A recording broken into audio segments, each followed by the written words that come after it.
ಎಲ್ರಿಗೂ ನಮಸ್ಕಾರ. ನಾನು ವಿನಯ್ ಭಟ್. ಇವತ್ತು ನಾನು ಸಿಂಪಲ್ಲಾಗಿ ವಾಸ್ತುಮಂಡಲವನ್ನು ಹೇಗೆ ಹಾಕೋದು ಅಂತ ಹೇಳ್ಕೊಡ್ತೀನಿ. ಅದನ್ನು ಹಲವಾರು ಥರವಾಗಿ ಹಾಕಬಹುದು, ಆದರೆ ನಾನು ಈಗ ಬೇಸಿಕ್ ಸಿಂಪಲ್ಲಾಗಿ ಹೇಗೆ ಹಾಕೋದು ಅಂತ ತೋರಿಸ್ಕೊಡ್ತೀನಿ. ಬನ್ನಿ ವಿಡಿಯೋ ಸ್ಟಾರ್ಟ್ ಮಾಡೋಣ. ಇವಾಗ ಮೊದಲಿಗೆ ನಾನು ಗೆರೆ ಹಾಕಲಿಕ್ಕೆ ಒಂದು ಕೋಲನ್ನು ತೊಗೊಂಡಿದ್ದೇನೆ, 1 ಅಥವಾ 1.5 ಇಂಚಿಂದು. ಆದಷ್ಟು ರೀಪ್ ಪೀಸ್ ಇದ್ದರೆ ಒಳ್ಳೆಯದು, ಗೆರೆ ನೇರವಾಗಿ ಬರುತ್ತೆ. ನನ್ನ ಹತ್ರ ಅಷ್ಟು ದಪ್ಪದ ರೀಪ್ ಪೀಸ್ ಇಲ್ಲದಕ್ಕೋಸ್ಕರವಾಗಿ ನಾನು ಈ ಅಡಿಕೆಯ ಕೋಲನ್ನು ತಗೊಂಡಿದ್ದೇನೆ.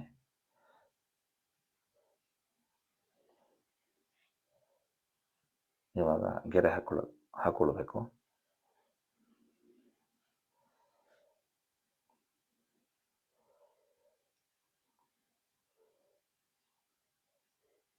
ಒಂದು 2 ಒಟ್ಟು 10 ಗೆರೆಗಳು, ಅಂದರೆ 9 ಮನೆ ಆಗುತ್ತೆ ಉದ್ದವಾಗಿ. 1 2 3 4 5 6 7 8 9 ಈ ರೀತಿಯಾಗಿ 10 ಗೆರೆ ಹಾಕ್ಕೊಂಡಾಗ 9 ಮನೆ ಆಗುತ್ತೆ. ಇದೇ ಥರ ಅಡ್ಡವಾಗಿ ಕೂಡ ಸೇಮ್ 10 ಗೆರೆಗಳನ್ನು ಹಾಕ್ಕೊಳ್ಬೇಕು.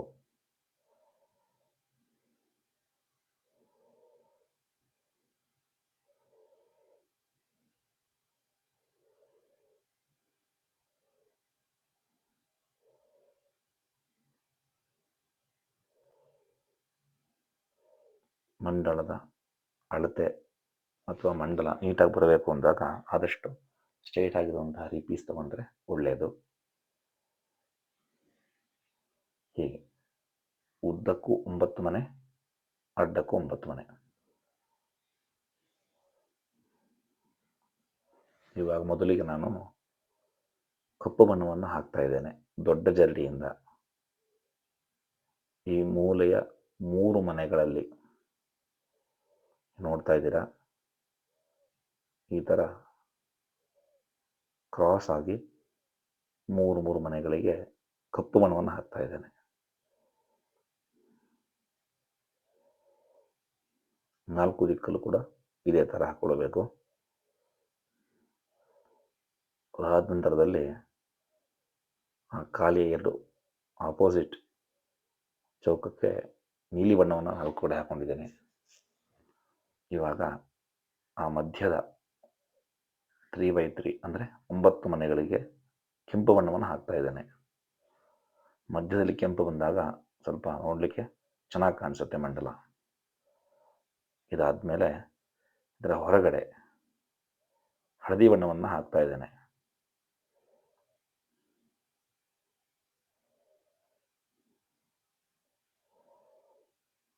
ಇದಾದಮೇಲೆ ಆ ನೀಲಿಯ ಪಕ್ಕದಲ್ಲಿ ಹಸಿರು ಬಣ್ಣವನ್ನು ಹಾಕ್ತಾ ಇದ್ದೇನೆ. ಇಂಥದ್ದೇ ಬಣ್ಣ ಹಾಕಬೇಕು ಅಂತ ಏನಿಲ್ಲ, ನಿಮಗೆ ಯಾವುದು ಇಷ್ಟ ಆಗುತ್ತೆ ಅದನ್ನು ಹಾಕ್ಬೋದು. ನಾನು ಸ್ವಲ್ಪ ಯುನಿಕ್ ಆಗಿರಲಿ, ಡಿಫ್ರೆಂಟ್ ಆಗಿರಲಿ ಅಂಥೇಳಿ ಒಂದು ಬಾಕ್ಸಿಗೆ ಹಸಿರನ್ನು, ಇನ್ನೊಂದು ಬಾಕ್ಸಿಗೆ ಬಿಳಿಯನ್ನು ಹಾಕಿದ್ದೇನೆ. ನೀವು ಕೂಡ ಇದೇ ಥರ ಹಾಕಲೇಬೇಕು ಅಂತಲ್ಲ, ಹಾಕಬಹುದು. ಬೇರೆ ಬಣ್ಣ ತುಂಬೋದು ಅಥವಾ ಹಸಿರನ್ನೇ ಎಲ್ಲಕ್ಕೂ ಹಾಕ್ಬೋದು 2 ಬಾಕ್ಸಿಗೆ. ಇವಾಗ ಮಧ್ಯದಲ್ಲಿ 2 ಬಾಕ್ಸಿಗೆ ಪಿಂಕ್ ಕಲರನ್ನು ಹಾಕ್ತಾ ಇದ್ದೇನೆ.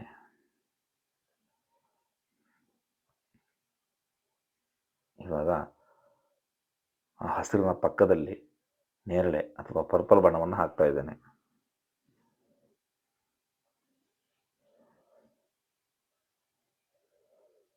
ನೀವು ಯಾವುದೇ ಬಣ್ಣ ಹಾಕಿದರೂ ಕೂಡ 4 ಕಡೆಗೂ ಕೂಡ ಒಂದೇ ಥರ ಬರುವ ಹಾಗೆ ಹಾಕಿ.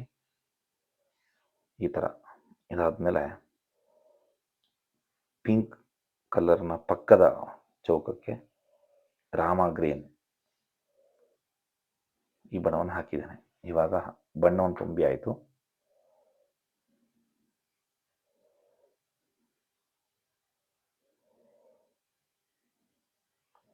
ಇದಾದಮೇಲೆ ಜೀವರೇಖೆಯನ್ನು ಹಾಕ್ಕೊಳ್ಬೇಕು.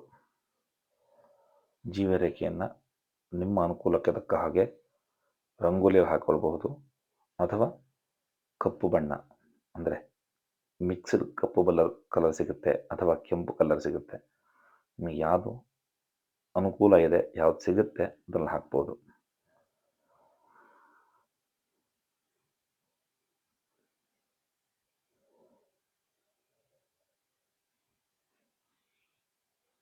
ಈ ಥರ ಮೊದಲು ಆ ಹೊರಗಡೆಯ ಗೆರೆಯನ್ನು ಸೇರಿಸಿ ಜೀವರೇಖೆಯನ್ನು ಹಾಕೊಳ್ಳಬೇಕು. ಅದನ್ನು ಬಿಡುವಾಗಿಲ್ಲ.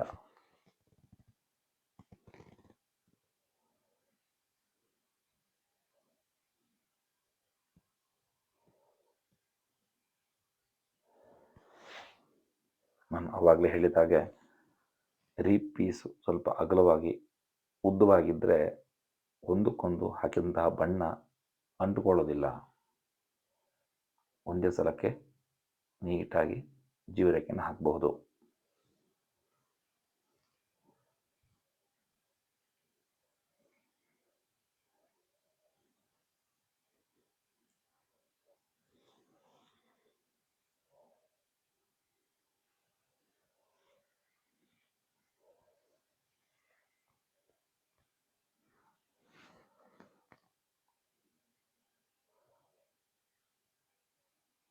ವಾಸ್ತುಮಂಡಲವನ್ನು ಇನ್ನೂ ಬೇರೆ ಬೇರೆ ರೀತಿಯಾಗಿ ಹಾಕ್ಬೋದು.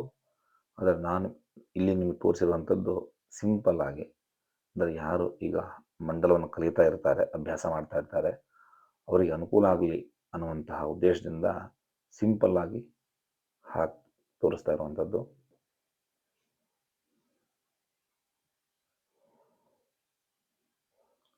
ನಿಮಗೇನಾದರೂ ಈ ಹಾಕುವಂತಹ ಮಂಡಲದಲ್ಲಿ ಡೌಟ್ ಇತ್ತು ಅಂದರೆ ಕಮೆಂಟ್ ಬಾಕ್ಸಲ್ಲಿ ಕೇಳಿ. ನನಗೆ ಗೊತ್ತಿದ್ದಷ್ಟು ಮಟ್ಟಿಗೆ ನಿಮಗೆ ಉತ್ತರ ಕೊಡುವಂತಹ ಪ್ರಯತ್ನ ಮಾಡ್ತೇನೆ.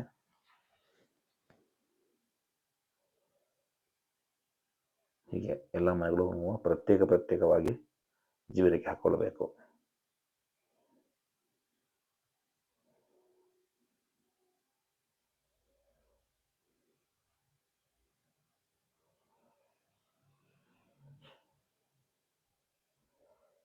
ಮುಂದಿನ ವಿಡಿಯೋಗಳಲ್ಲಿ ಇದೇ ವಾಸ್ತುಮಂಡಲವನ್ನು ಇನ್ನೊಂದು ರೀತಿಯಲ್ಲಿ ಅಥವಾ ಬೇರೆ ರೀತಿಯಲ್ಲಿ ಯಾವ ಥರ ಹಾಕ್ಬೋದು ಅನ್ನುವಂತಹ ಮಾಹಿತಿಯನ್ನು ತಿಳಿಸ್ಕೊಡ್ತೇನೆ.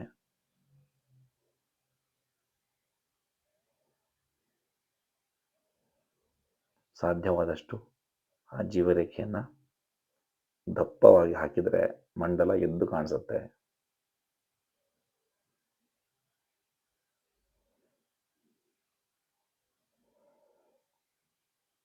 ಹೀಗೆ ನಿಧಾನವಾಗಿ ಜೀವರೇಖೆಯನ್ನು ಹಾಕೊಳ್ಬೇಕು.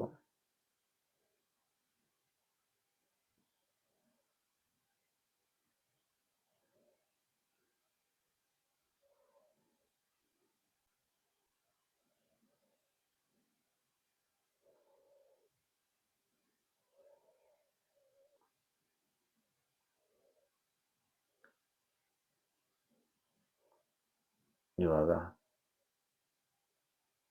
ಉದ್ದವಾಗಿ ಜೀವರೇಖೆ ಹಾಕಿ ಆಯಿತು. ಇವಾಗ ಪುನಃ ಅಡ್ಡ ಜೀವರೇಖೆಯನ್ನು ಹಾಕೊಳ್ಬೇಕು.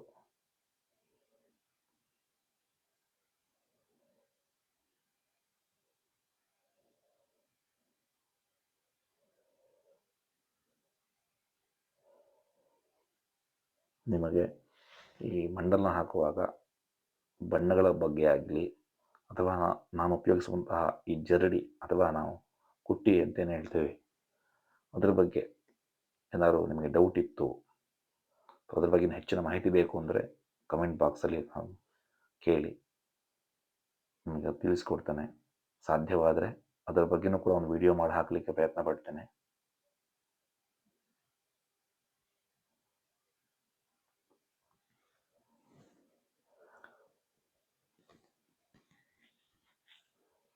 ಉದ್ದವಾಗಿ ನೀವು ಹೇಗೆ ಜೀವರೇಖೆಯನ್ನು ಹಾಕ್ಕೊಂಡಿದ್ದೀರೋ ಅದೇ ಕ್ರಮದಲ್ಲಿ ಅಡ್ಡವಾಗಿ ಕೂಡ ಜೀವರೇಖೆಯನ್ನು ಹಾಕ್ಕೊಳ್ಬೇಕು.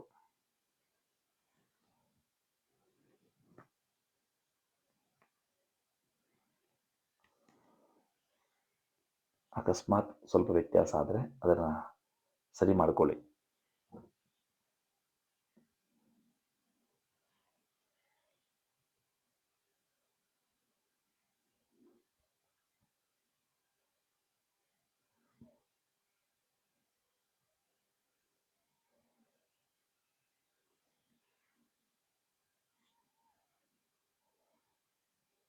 ನೀವು ಮಂಡಲವನ್ನು ಹಾಕಲಿಕ್ಕೆ ಆದಷ್ಟು ಉಪಯೋಗಿಸುವಂತಹ ಏನು ರೀಪ್ ಪೀಸ್ ಅಥವಾ ಕೋಲು ಉದ್ದವಾಗಿ ದಪ್ಪವಾಗಿದ್ದಷ್ಟು ಮಂಡಲ ಚೆನ್ನಾಗಿ ದೊಡ್ಡದಾಗಿ ಕಾಣಿಸುತ್ತೆ.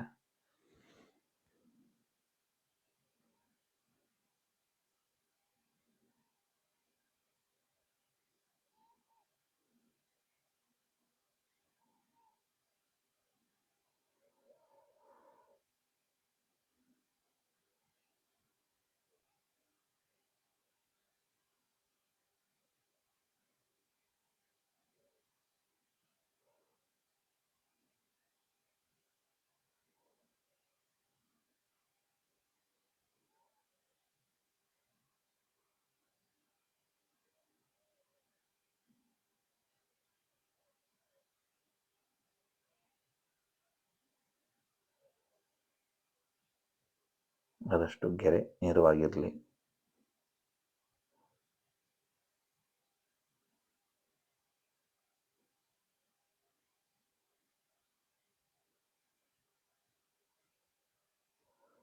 ನಾವು ಯಾವುದೇ ಮಂಡಲವನ್ನು ಹಾಕಿದರೂ ಕೂಡ ಅದು ಎದ್ದು ಕಾಣಬೇಕು ಅಂದರೆ ನಾವು ಕೊಡುವಂತಹ ಜೀವರೇಖೆಯಲ್ಲಿ ಆ ಮಂಡಲದ ಸತ್ವ ಅಡಗಿರುತ್ತೆ.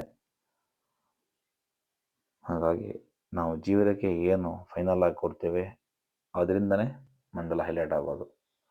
ಜೊತೆಗೆ ನಾವು ಹಾಕುವಂತಹ ಬಣ್ಣಗಳು ಯಾವಾಗಲೂ ನಾವು ಆ ಬಣ್ಣಗಳನ್ನ ಹಾಕುವಾಗ ಡಾರ್ಕ್ ಕಲರ್ ಮತ್ತು ಲೈಟ್ ಕಲರ್ ಕಾಂಬಿನೇಷನ್ ಹಾಕಿದಾಗ ಚೆನ್ನಾಗಿ ಕಾಣಿಸುತ್ತೆ. ಹೀಗೆ ಇದನ್ನು ಮರಿಬಾರ್ದು. ಕೊನೆಯ ಗೆರೆಯನ್ನು ಕೂಡ ಜೀವರೇಖೆ ಹಾಕ್ಕೊಳ್ಬೇಕು.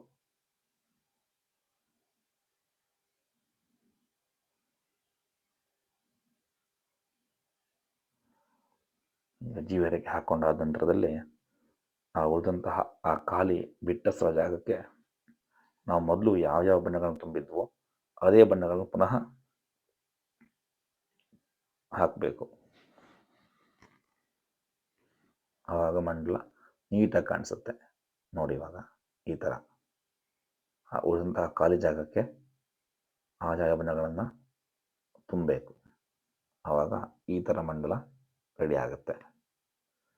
ಇದಾದ ನಂತರದಲ್ಲಿ ಒಳಗಡೆ ನಿಮಗೇನಾದರೂ ಬೇಕು ಅನಿಸಿದರೆ ಈ ಥರ ಡಿಸೈನ್ಗಳನ್ನು ಮಾಡಬಹುದು. ಮಾಡಲೇಬೇಕು ಅಂತ ಯಾವ ನಿಯಮವೂ ಇಲ್ಲ. ಈ ಥರ ಮಾಡಿದರೆ ಸ್ವಲ್ಪ ನೋಡಲಿಕ್ಕೆ ಚೆನ್ನಾಗಿ ಕಾಣಿಸುತ್ತೆ ಅಂತ ಅಷ್ಟೆ.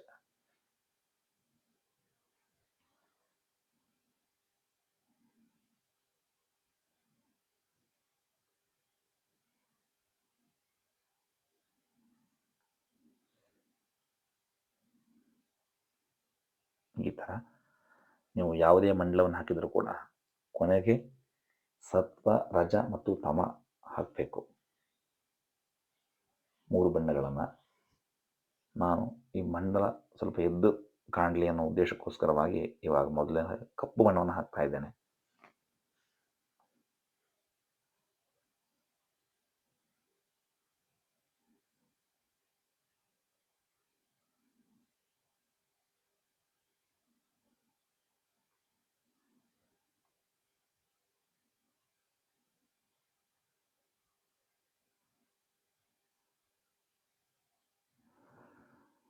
ಒಂದು ಮಂಡಲ ಚೆನ್ನಾಗಿ ಕಾಣಿಸ್ಬೇಕು ಅಂತಾದಾಗ ಅದಕ್ಕೆ ಬಹಳ ಮುಖ್ಯವಾದನು ನಾನು ಆವಾಗಲೇ ಹೇಳಿದ ಹಾಗೆ ನಾವು ಆಯ್ಕೆ ಮಾಡುವಂತಹ ಬಣ್ಣ. ನಾವು ಯಾವ ಬಣ್ಣವನ್ನು ಆಯ್ಕೆ ಮಾಡ್ಕೊಳ್ತೇವೆ ಅದರ ಮೇಲೆ ಆ ಮಂಡಲ ಹೇಗೆ ಕಾಣಿಸುತ್ತೆ ಅನ್ನುವಂಥದ್ದು ನಿರ್ಧಾರವಾಗುತ್ತೆ. ನೋಡಿ ಈ ಥರ ಮಂಡಲದ ಹೊರಗಡೆ 4 ದಿಕ್ಕಲ್ಲೂ ಕೂಡ ಕಪ್ಪು ಬಣ್ಣವನ್ನು ಹಾಕ್ಕೊಂಡಿದ್ದೇನೆ.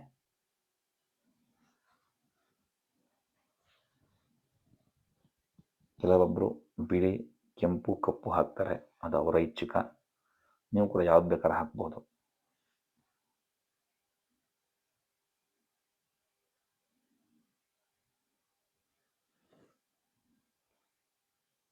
ಇದಾದ ನಂತರದಲ್ಲಿ ಮ್ಯಾಂಗೋ ಆರೆಂಜ್ ಈ ಬಣ್ಣವನ್ನು ಹಾಕ್ತಾ ಇದ್ದೇನೆ.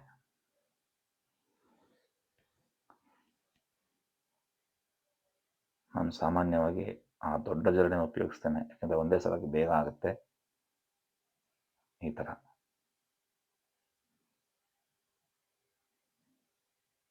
ಮತ್ತೆ ಮಂಡಲವು ಸ್ವಲ್ಪ ಅಗಲವಾಗಿ ದೊಡ್ಡದಾಗಿ ಕಾಣಿಸುತ್ತೆ. ಇದಾದ ನಂತರದಲ್ಲಿ ಆ ಹಳದಿ ಮತ್ತು ಕಪ್ಪಿನ ಮಧ್ಯದಲ್ಲಿ ಕೆಂಪು ಬಣ್ಣವನ್ನು ಹಾಕ್ತಾ ಇದ್ದೇನೆ. ಈ ಥರ